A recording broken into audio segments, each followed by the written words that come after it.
The e-bike frenzy has exploded. They're everywhere. All ages are riding them legally and illegally. Now, hundreds of crashes are hitting San Diego streets. This is the backstory.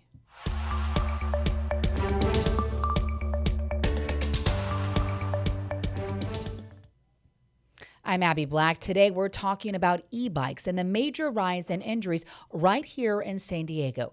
Rady Children's Hospital reports there were 0 hospitalizations in 2020 from e-bike injuries. In 2024, there were 145. And in 2025, there were 262. And these are only patients 14 and younger. So imagine how many more injuries for older teens and adults. And that number does not include ER visits, where some patients are discharged, so that number is much higher. Today, we're sitting down with San Diego Police Officer Nicholas Tamani and Officer Anthony Carrasco to better understand what they're seeing, what the law actually says, proposals for change, and what parents and riders need to know before the next crash. Thank you so much for joining us. I think first, let's address what are e-bikes. Yeah, thank you for having us. So electric bikes are still viewed under the law just like regular bicycles, except for there's different regulations that go to them. For all bicycles, you're required to follow the rules of the road, just like a motor vehicle. California has a 3-class system. It's not new. Some people will say, well, this is new. Nobody's figured these out yet, but it's been in law since 2015.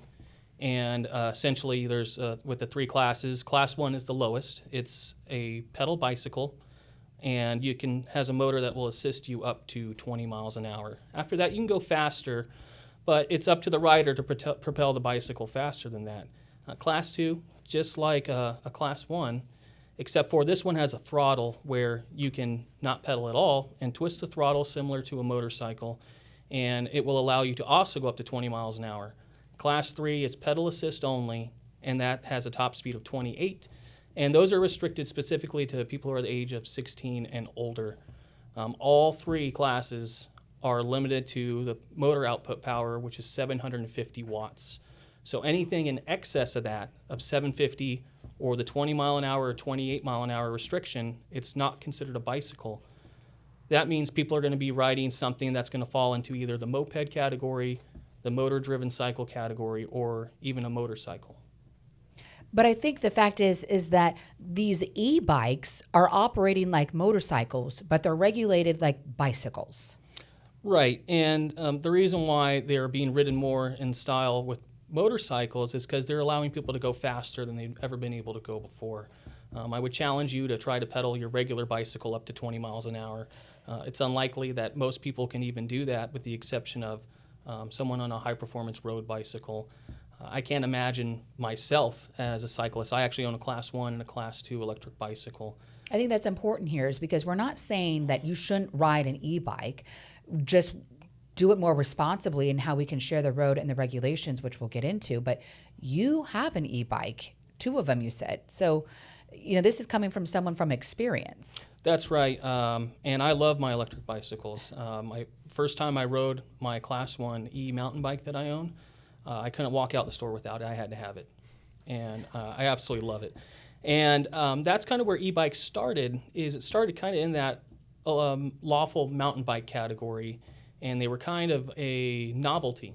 They're not cheap. They're very expensive. And little by little, as technology has become more affordable and more available, we're starting to see that trickle down into the market, where now you can get what used to be a $7,000 electric bicycle. You can get them now as cheap as even $350. Wow. So they're available readily. You can buy them at big box realtor stores like Costco, or you don't have to go to a specialized bicycle store anymore to get an electric bicycle. But some of these e-motorcycles can reach speeds of 70, 80 miles an hour. Oh my gosh. Right, and that's a total different category in of its own. It's not a motorcycle. I'm sorry, it's not a bicycle. It's a motorcycle at this point. And those are marketed online as e-bikes. But the parents, you need to read the owner's manual whatever you buy your child. And all the manufacturers, Suron, Talaria, E-Ride Pro, Segway, they specifically say in their owner's manual that they're off-highway vehicles only. And the common term that someone would say is dirt bike, right? Or they say e-bike, dirt bike. They don't put the two together. They just think it's an electric bicycle. But what they are is they are dirt bikes, and bike is just a slang term for bicycle. I know people do say, hey, check out my bike, and they go show you their Harley Davidson motorcycle, right? Or check out my bike, and they go show you their BMX bicycle, right? It can be either or. But what parents are sometimes buying these e-motorcycles, which are marketed as e-bikes, they're actually buying their child a motor vehicle. And when you're putting your, I've actually stopped a child as young as 9 years old on an electric motorcycle before, and the parent was unaware that what they bought their child could go 55 miles an hour. Well, and legally, it's the same as giving your kids the keys to a Honda Civic. Like, it's viewed legally as the same. It is. And that's what the problem here is that, you know, when we're talking about 2020, there weren't any ER visits or hospitalizations at Rady Children's Hospital, and today we're talking about more than 200. And this has just far accelerated, I mean, no pun intended, but has far accelerated the popularity, and then we don't have any regulations. But I kind of want to get back onto, you know, 5 years ago, you guys weren't really seeing much of this. What are you seeing on San Diego streets? And Nick, you've really become kind of the e-bike czar here. But before we went on, I think you told me why you've become so passionate about this. Yeah, so I work in our traffic division in our collision investigation bureau, and I specifically respond to and investigate the worst of the worst traffic collisions that happen in our city. So anything that involves a fatality, a serious injury, a DUI driver that hurts somebody, that is my mission as a police officer with the San Diego Police Department. That is my role. And I actually investigated the first serious injury traffic collision involving a 14-year-old child on an electric motorcycle. And it was actually unreported at first because the people were unaware that the child was actually on a motorcycle. They were just starting to gain in popularity. And I actually was asked to go to the hospital to work this crash backwards and figure out what happened. And I just remember when I walked into the hospital and I saw the child in the ICU, unconscious on a ventilator, in just horrible shape. And I was told he probably wasn't going to survive, right? And just the absolute devastation on the parents' faces. And I knew at this time that certain things were illegal. And I asked the parent, I said, was he on this type of motorcycle? And he said, yes. And my heart sank because I just knew that this was not a bicycle collision anymore at this point. I was looking at a 14-year-old boy who was wearing a bicycle helmet when he crashed his motorcycle. And I said, never again. I said, I never want another parent to have to go through what these parents are going through, possibly lose their child or have that type of injury. It's definitely a life-changing moment for me. I don't let it bias how I do my job. But like I said, I never want to see another child in this situation ever again. I think that's why it's so important that we're here talking about this. This isn't about saying no, no, no, no, to really understand the dangers and the severity of this problem. You see the passion that comes out in officers for instances like this, and I think that it's important to realize that sometimes when you do have those contacts with law enforcement, you're out riding on one of these e-motorcycles, and you see an officer who's feeling very strongly about it. It's because of the things that Nick has seen out in the field enforcing these laws. I work a lot in our media relations unit and on social media, and the comments that we get a lot of the time are, why don't you guys focus on real crime? This isn't a good allocation of resources. Why are you guys using a police helicopter to chase down these e-motorcycles? And my response is always that this is a crime that is seriously injuring people and seriously affecting the quality of life for our neighborhoods. So this is exactly what San Diegans ask us to do, and I think it's time and resources well spent. Walk us through, what are the laws now? Who is allowed to ride them and where? Well, currently in the city of San Diego, there's no age restriction for anyone to ride an electric bicycle. There was an assembly bill. You mean like an 8-year-old, a 5-year-old could ride an e-bike right now? That's correct. On a San Diego street? Yes, that's correct. They can ride a 20-mile-an-hour e-bike? Yes, that's current law. The governor's office did pass an assembly bill that we are currently looking at to implement in the city of San Diego. Other municipalities have enacted it. And San Diego County is a pilot county to where it's only us in the state that I know of, where they will restrict anyone from under the age of 12 being able to ride an electric bicycle now. We just need to look at it, make sure it's going to work for our city, and then it'll be up to our city leaders to decide how to proceed forward. So the biggest problem here is that there just isn't enough regulation. Obviously, there's no age limit on when a person can ride an e-bike. Other cities have around us, which is kind of mind-boggling. San Diego is the largest city in the county, and we don't have laws on the books. Side note, Councilman Raul Campillo, his office has just told us this morning that he plans to introduce a proposal next week. What that entails, we don't know yet, which is nice to see that something's happening. But I mean, for you guys as officers, how are you enforcing the laws if there really isn't much law on the book? Well, this all goes back to riding a bicycle in general. You're still required to stop at stop signs, stop at stop lights, yield the right of way when you're on a regular bicycle. All those laws still apply to electric bicycles as well. So as far as the safety aspect of it, that would be considered a moving violation, a right-of-way violation. Those are our most dangerous violations, and to commit those on an electric bicycle is unlawful. So there doesn't need to be more laws as far as restricting where electric bicycles can go, in my opinion. What we do need is probably that age restriction would be a good place to start and go from there. And that's why we're a pilot county. But what about helmets too? I mean, should they require tougher helmets, not bicycle helmets? Well, electric bicycles are still considered bicycles. They're not motor vehicles until they turn into mopeds or motorcycles. So a regular bicycle helmet is acceptable. You don't need a Do you think it's acceptable? Well, based on the injuries I've seen, I wouldn't ride one without probably a DOT-approved helmet, in my opinion. It's like a motorcycle-type helmet. Yeah, DOT is a motorcycle helmet. It's Department of Transportation approved. And that is required if you are riding anything that exceeds an electric bicycle or a regular bicycle. But you can wear a regular helmet. So, but you do fall harder on an electric bicycle because you're able to go faster than you've ever been before. Are you guys writing citations or tickets and pounding these? I know, Anthony, we had talked about this before where I think even some people are getting cited, kids are, and then they go to get their license and they have this infraction.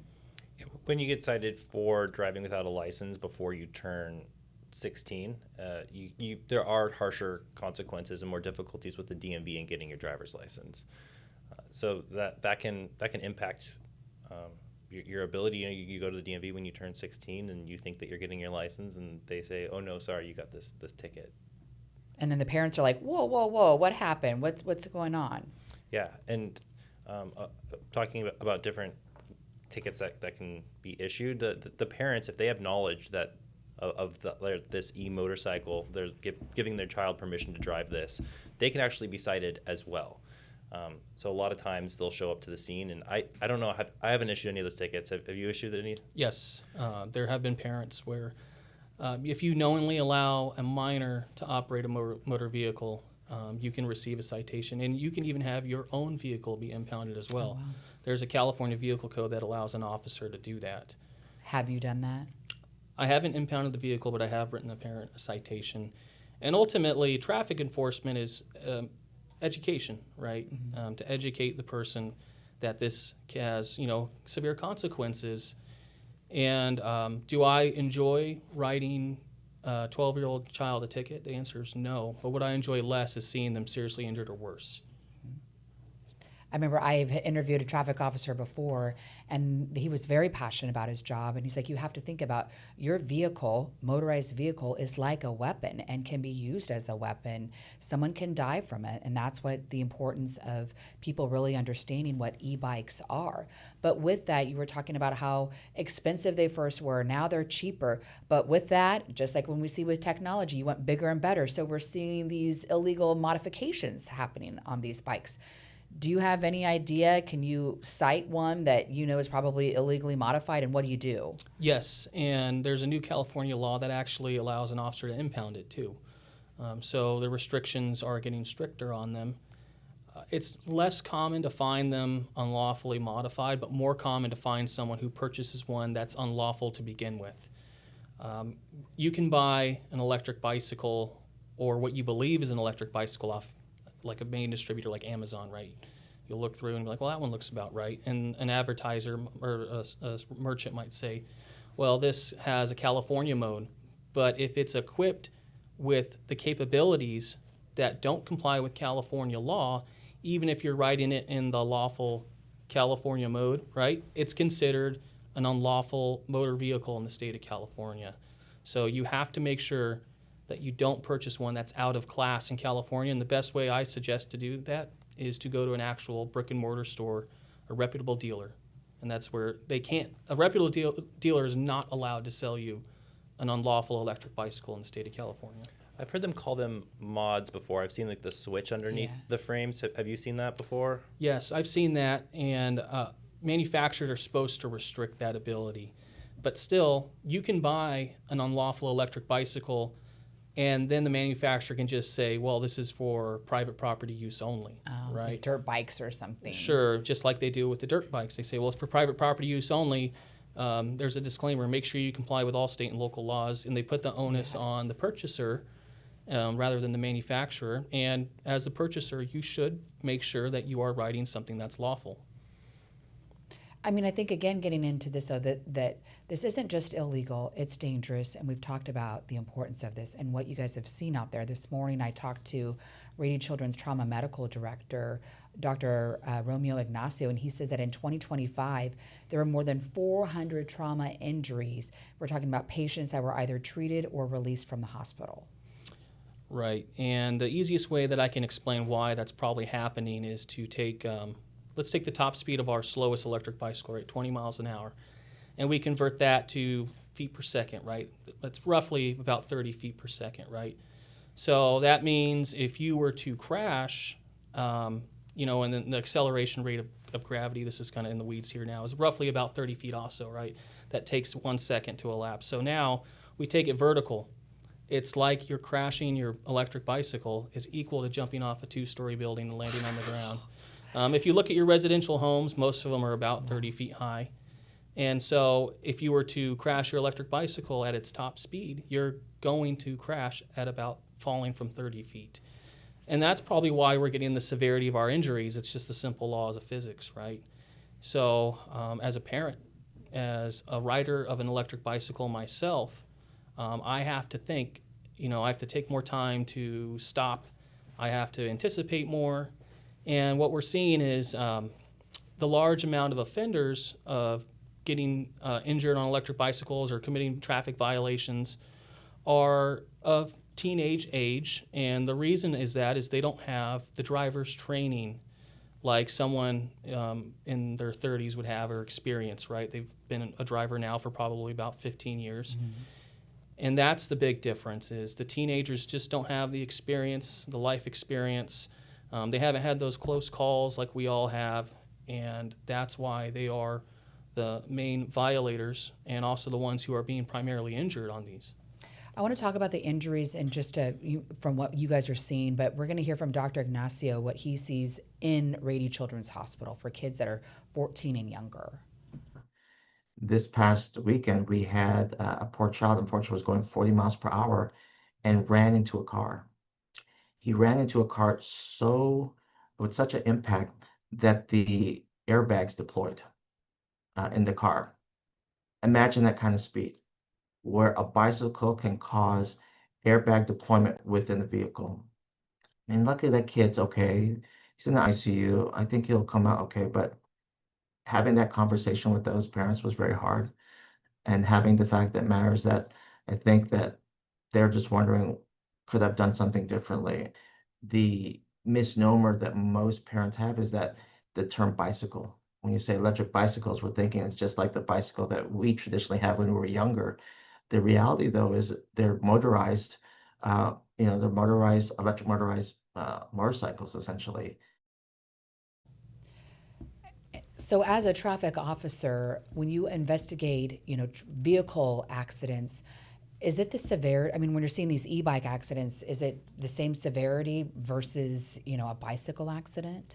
I would say in my experience, we are seeing more serious injuries because the electric bicycles are now starting to get up to motorcycle type speeds, right? And so we're seeing motorcycle level injuries on people on e-bikes. We're getting stuff that you would usually never get on a bicycle. You're getting a broken femur or a broken pelvis or a massive subdural brain hemorrhage, right, or a brain bleed, and concussions and things like that. Or open fractures. Those are kind of our serious injuries we get in our motor vehicle collisions. And that's just if they crash on their own. You add an opposing force like a car in there, and because now they're intermingling more with our motor vehicles on the road, less on the sidewalks and the bike lanes, because they are able to now kind of keep up. And I think that they do feel more comfortable merging over to the left turn lane, maybe where they can't safely get to, which you're allowed to do on a bicycle. Don't get me wrong there. But it's just happening more often. And with our younger riders, they don't have the riding experience of maybe a more seasoned bicyclist who would feel comfortable making that type of maneuver entering traffic. I can't tell you how many times I read on Nextdoor, in my neighborhood Facebook pages, of people complaining about kids on their e-bikes, popping wheelies, cutting me off. If you're the parent of this child, you need to do this and this and this and that. What are you guys seeing on the street? I mean, it's a nuisance, but it's dangerous. Well, just walking in here, there were 2 radio calls regarding people being reckless on electric bicycles. They're taking over entire traffic lanes, and that's unsafe. To take over an entire lane of traffic with 7 kids on bicycles is what they are. They're young children, and like I said, they don't have that experience like adults do. So if they break laws, I address it as a traffic officer. That's my job. That's my duty, and I will do it to make sure that the kids can stay safe. And it's what the community wants from us. That they're asking us, they're calling us. It's our #1 community complaint when we go to coffee with a cop or we're out in the community addressing their concerns.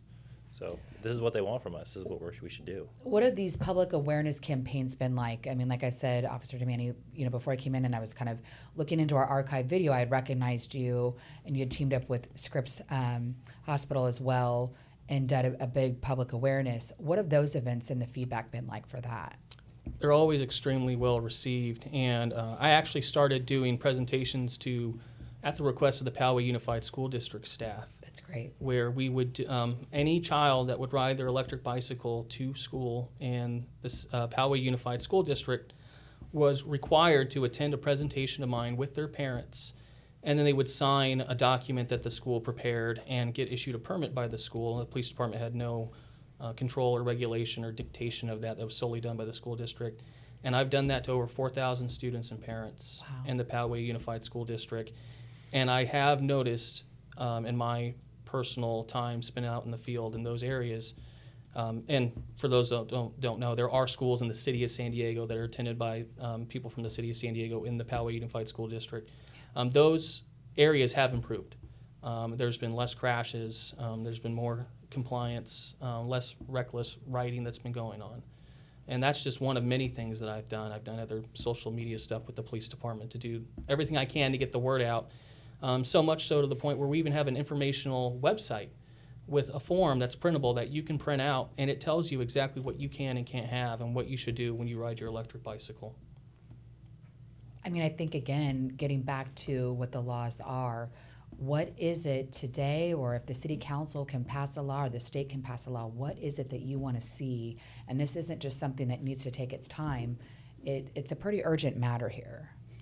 Well, it's a learning process. As you pass a law, you have to wait and see what the effect is. There's a cause and effect, right? So you just can't, throw a bunch of stuff out there and see what works right away. And I think that's the wrong thing to do anyway. It'd be right to sit back and look to make sure that we don't do something that's excessive or wrong. I would rather do it incrementally until we can see an improvement.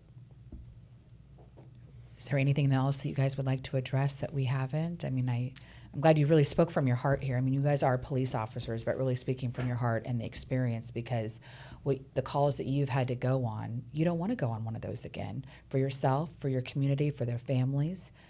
Right. And people don't understand it's a total ripple effect when there's a child that's injured in the family. It's going to affect their friends at school, their friends' parents. Yeah. It's so wide-reaching that some people sometimes don't consider. And the electric motorcycles is the easiest thing a parent can do to not give to their child. Don't buy your child a motorcycle. Just because it's powered by electricity doesn't mean it's not subject all the same rules. When you drive a Tesla, right, or any other electric vehicle, when you run a red light, you don't get a electric vehicle red light ticket, right? Right. It's the exact same. When you put your child on the electric motorcycle, they don't get to do whatever they want. They still have to drive or not be on them in the first place. But if they are going to ride a motorcycle, they need a driver's license, registration, insurance. And we're finding 12-year-olds, 9-year-olds on these things. And I highly recommend as a parent to go into your garage, look at what you have, look it up. Don't go based off what your child and your child's friends are telling you. Find the owner's manual. And then from there, you can decide, okay, maybe I feel comfortable or not uncomfortable with my child having this. Just don't do it on a whim. I mean, this is something that's very important. You have to have thoughtful conversations with your kids, just like if they were going to get their driver's license, right? You just don't give them the keys and say, go. I mean, there's laws and, they have to do all these other classes to get into it, but that's something that's very thoughtful and thought about in your household. I think that the ripple effect that Nick was talking about, it also relates to if you decide to flee from police on one of these. Because they're treated like real motorcycles and they're classified as a motor vehicle. If you run on them, you can face those real misdemeanor or felony charges depending on the severity or the speeds or how recklessly you're fleeing. And then you have a teenager who's now facing felony charges, and that could affect admittance into college, and it just that ripple effect really goes on, not just when you crash, but also in a legal manner also. I kind of want to conclude this because I think it's really important that if parents and teens are watching this, and if there's a parent listening right now and their child is begging for an e-bike, what are the top 3 things that you want them to know before they buy them an e-bike? Make sure it complies with California law. That's number one. Because if they are buying electric bicycles that are within the law, they aren't going to be the high-speed motorcycles. Refer to our website. Go to our educational document that we put together that spells it out on what you can and cannot have. But also keep in mind that soon they might be unlawful for 12-year-olds, so maybe you don't buy one for an 11-year-old or a 9-year-old, just wait. And don't buy one from a website if you can't find out all the information on it. Or a used one. A used one, you never know if it's been modified. A very common thing is after I do an enforcement stop on one of them, they say, oh yeah, I'm just going to sell it, right? And don't be the buyer on the receiving end who just got the bicycle or motorcycle that this person just got a citation on or was impounded, because now you're just going to be responsible for the same things. There's not like a bill of sale type. No, you'll just meet me later down the road. Oh, wow. So don't go to like a website that you can't find all the information on it. Like I said, a reputable dealer is the best place to go. And what about a teenager? If you could talk directly to a teenager that really wants one, what would you say to them? I'd say start with the Class 1 because it requires you to physically pedal the bicycle. We commonly see teenagers on the Class 2s, which have the throttle, which allows them to just sit there and not have to pedal. And I think that's also causing them to have less attention to the road because they're just kind of buzzing along. Also with headphones on, which is illegal. You can't be wearing your headphones. You need to be situationally aware.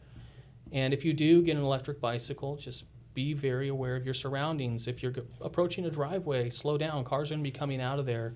And if you're driving the wrong side of the road on a sidewalk, a person's not going to see you coming out of that driveway at 20 miles an hour. Slow down and take your time. But as of right now, teenagers are allowed to have electric bicycles. There's no restrictions. And it's not stopping anytime soon. It's just that's why we have to continue to have these conversations. Sure. So thank you so much for joining us today. This is The Backstory.